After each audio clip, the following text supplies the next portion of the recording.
नमस्कार विद्यार्थी मित्रांनो, आज आपण ब्रिज कोर्स मधील डे 41 ची ऍक्टिव्हिटी स्टडी करणार आहोत. म्हणजेच डे 41 मधील एक्सरसाइज जी दिली आहे आपल्याला सॉल्व्ह करायला ती आपण या ठिकाणी सॉल्व्ह करणार आहोत.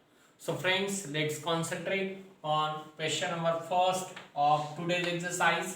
पहा, आजच्या एक्सरसाइज मधील पहिला प्रश्न असा आहे, mother is 25 years older than her son. Find son's age if after 8 years ratio of son's age to mother's age will be 4/9. विद्यार्थी मित्रांनो, लक्षात घ्या, प्रश्न मी या ठिकाणी तुम्हाला वाचून दाखवलेला आहे. प्रश्नामध्ये आपल्याला असं म्हटलंय क्वेश्चन फर्स्ट मध्ये की आईचं वय हे मुलाच्या वयापेक्षा 25 वर्षांनी जास्त आहे. जर 8 वर्षानंतर मुलाचा आणि आईच्या वयाचा रेशो 4:9 असेल तर आपल्याला मदर्स एज काढायला सांगितलेलं आहे. सॉरी, फाइंड सन्स एज म्हणजे मुलाचं वय आपल्याला काढायला सांगितले. ओके, सो फ्रेंड्स, लक्षात घ्या, या ठिकाणी आपण काय करू, मुलाचं वय x मानून घेऊ. म्हणजे काय, let the son's age is x. मुलाचं वय x आहे असं समजू. तर मग आईचं वय काय होईल लक्षात घ्या या ठिकाणी. सो मदर्स एज काय होईल, मदर्स एज इज ते होईल x + 25. आता लक्षात घ्या, हे जे वय आपण कन्सिडर केलेले ते टुडेज एज आहे, तिथे टुडे म्हणायला पाहिजे होतं आपण, पण ठीक आहे. लक्षात घ्या, let the son's age is x. So mother's age काय येईल, x + 25. आता आपल्याला इथे काय म्हटलेलं आहे पहा, after 8 years ratio of son's age to mother's age will be 4:9. After 8 years 8 वर्षानंतर. Okay, so by given condition आपल्याला म्हटलेलं आहे ratio of son's age to mother's age that is x/x + 25. हा रेशो जो आहे तो 8 वर्षानंतरचा आहे. सो आपल्याला या ठिकाणी दोघांमध्ये 8 प्लस करावा लागेल, म्हणजे x + 8/x + 25 + 8. ओके, आणि हा रेशो असणार आहे 4:9 म्हणजे 4/9. सो या ठिकाणी आपल्याला हे इक्वेशन जे फ्रेम झालं हे इक्वेशन सॉल्व्ह करावं लागेल आणि x ची जी व्हॅल्यू मिळेल ती असेल आपल्या या ठिकाणी सन्स एज. ओके, सो पहा, x + 8/x + 25 + 8. 25 + 8 म्हणजे या ठिकाणी त्यांची दोघांची बेरीज करावी लागेल. सो फायनली आपलं हे होईल या ठिकाणी x + 25 + 8 दॅट इज 33. ओके, आणि मग रेशो आला आपला x + 8/x + 33 = 4/9. आता क्रॉस मल्टिप्लिकेशन होईल या ठिकाणी. पहा, क्रॉस मल्टिप्लिकेशन करावं लागेल आपल्याला जर हे इक्वेशन सॉल्व्ह करायचं आहे तर या ठिकाणी होईल 9 × x + 8 = 4 × x + 3. Sorry, 4 × x + 33. Okay, आता हे इक्वेशन सॉल्व्ह करूयात आपण. या ठिकाणी काय होईल लक्षात घ्या, 9 × x झाला 9x प्लस 9 × 8 72 = इकडे 4 × x 4x प्लस 4 × 33 हे मल्टिप्लिकेशन करावं लागेल आपल्याला या ठिकाणी. 4 3 = 12, 12 चा 2 कॅरी केला 1, 4 3 = 12 आणि कॅरी केलेला 1 झाला 13. सो हे आला आपलं 132. ओके, आता या ठिकाणी हे इक्वेशन सॉल्व्ह करायचं आहे तर लाईक टर्म्स जवळ आणाव्या लागतील. म्हणजे हा 4x इकडे येताना मायनस होईल, 9x - 4x = 132. 72 तिकडे जाताना मायनस होईल, -72. सो 9x मधून 4x गेले, आले आपल्या या ठिकाणी 5x. आता 132 मधून आपल्याला 72 मायनस करायचे. सो काय होईल लक्षात घ्या, 132 - 72 = 60. सो x = आता हा 5 तिकडे जाताना 60 ला डिवाइड होईल. सो काय होईल या ठिकाणी लक्षात घ्या, 60/5 आणि 60/5 येतं आपलं 12. 12 पंचे 60 या पद्धतीने, किंवा पहा 5 1 = 5 उरला 1 झाले 10, 5 2 = 10. x ची व्हॅल्यू आली 12. लक्षात. तर विद्यार्थी मित्रांनो, x म्हणजे काय या ठिकाणी सन्स एज आहे. सो आपण या ठिकाणी सन्स एज फाइंड आउट केलंय. काय आहे ते? Son's age is equal to 12 years. तर इथे मुलाचं वय जे आहे ते आपण कॅल्क्युलेट केलं आहे, ते 12 इयर्स आहे. याच पद्धतीने तुम्हालाही इक्वेशन सॉल्व्ह करायचे तुमच्या ऍक्टिव्हिटी बुक मध्ये. So that take a screenshot. विद्यार्थी मित्रांनो, एक्सरसाइज मधील पुढचा क्वेश्चन आपल्याला असा दिलाय पहा. Question number 2. काय म्हटलंय पहा क्वेश्चन नंबर 2 मध्ये? त्याच्यात असं म्हटलंय, the denominator of fraction is greater than it's numerator bye 12 if numerator is decrease by 2 and denominator is increased by 7, the new fraction is equivalent with 1/2. Find the fraction. म्हणजे आपल्याला असं म्हटलंय या ठिकाणी पहा, the denominator of fraction is greater than it's numerator bye 12. म्हणजे एका फ्रॅक्शनचा denominator हा त्याच्या न्यूमरेटर पेक्षा 12 ने ग्रेटर आहे असं म्हटलेलं आहे. सो स्मॉलेस्ट नंबर जो असतो तो आपण या ठिकाणी x मानायचा असतो, तो आहे इथे न्यूमरेटर, म्हणून आपण या ठिकाणी कन्सिडर करू let numerator of fraction is x. Numerator of fraction is x. ओके, तर दिलेल्या फ्रॅक्शनचा न्यूमरेटर आपण x मानला, तर डिनॉमिनेटर काय असेल मग? therefore denominator is greater than 12 म्हटलेला आहे. डिनॉमिनेटर येईल या ठिकाणी x plus 12. ओके, पुढे काय म्हटलेलं आहे आपल्याला लक्षात घ्या.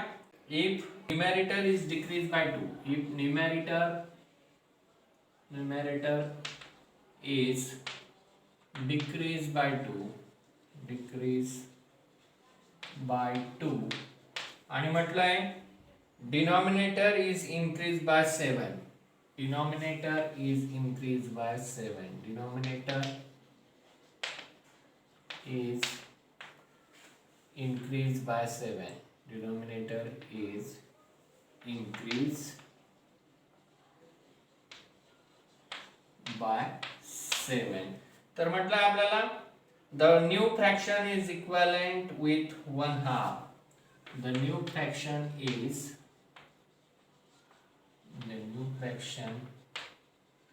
is one half. ओके, थोडं शॉर्टकट लिहिलं या ठिकाणी. कंडिशन जी होती ती, if numerator is decreased by 2 and denominator is increased by 7, then the new fraction is equivalent to 1/2 असं आपल्याला दिलेलं आहे.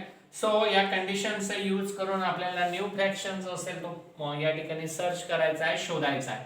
मग विद्यार्थी मित्रांनो लक्षात घ्या, बाय गिवन कंडिशन आपल्याला न्यूमरेटर दिलेला फ्रॅक्शनचा x आणि त्यांनी म्हटलंय if numerator is decrease by 2, म्हणजे x 2 ने डिक्रीज केला तर होईल x - 2 आणि डिनॉमिनेटर इज इन्क्रीज बाय 7, म्हणजे हा जो डिनॉमिनेटर आहे x plus 12 याला जर आपण 7 ने इन्क्रीज केला तर म्हणजे +7 केला तर the ratio that is the new fraction is equivalent to 1/2.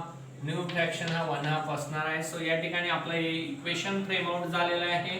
One variable equation हे आपल्याला सॉल्व्ह करायचं आहे. इक्वेशन सॉल्व्ह केलं म्हणजे आपल्याला फ्रॅक्शन जो असेल तो या ठिकाणी मिळणार आहे. लक्षात घ्या, मग हा रेशो काय आहे? x - 2 अपॉन आपल्याला दिलेला आहे x plus 12 plus 7. आता 12 plus 7 होतं या ठिकाणी 19. सो इथे आपण घेणार x plus 19 is equal to ratio आहे 1/2. याचंही आपल्याला काय करावं लागेल? क्रॉस मल्टिप्लिकेशन करावं लागेल जर आपल्याला हे सॉल्व्ह करायचं आहे, x ची व्हॅल्यू फाइंड आउट करायची. तर काय होईल पहा, 2 × x - 2 equal to 1 × x plus 19. आता आपण हे वन व्हेरिएबल इक्वेशन सॉल्व्ह करूया. काय होईल लक्षात घ्या, इथे 2 × x होईल 2x, 2 × x 2x. ओके,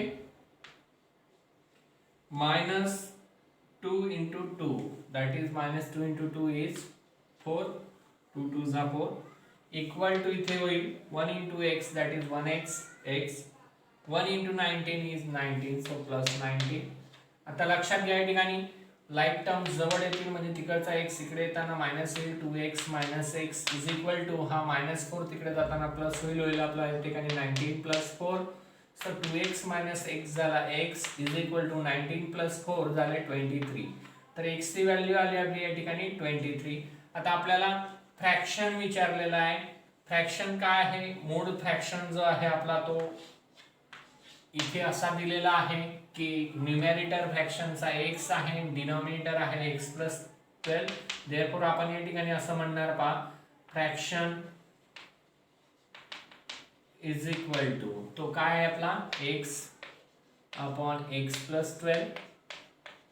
त्या पद्धतीने इथे काय होईल लक्षात घ्या, x म्हणजे 23 अपॉन x प्लस 12 म्हणजे 23 प्लस 12 आणि नंबर येईल मग आपल्या या ठिकाणी final fraction 23 upon 23 plus 12, 3 plus 2 झाला 5 आणि 2 प्लस 1 3. ओके, या पद्धतीने फ्रॅक्शन मिळाला आपल्याला 23 अपॉन 35. विद्यार्थी मित्रांनो, आपल्याला उदाहरणात जो फ्रॅक्शन काढायला सांगितला होता त्याचं इक्वेशन आपण फ्रेम आउट करून रिझल्टंट फ्रॅक्शन जो आहे तो फाइंड आउट केलेला आहे by finding the value of x.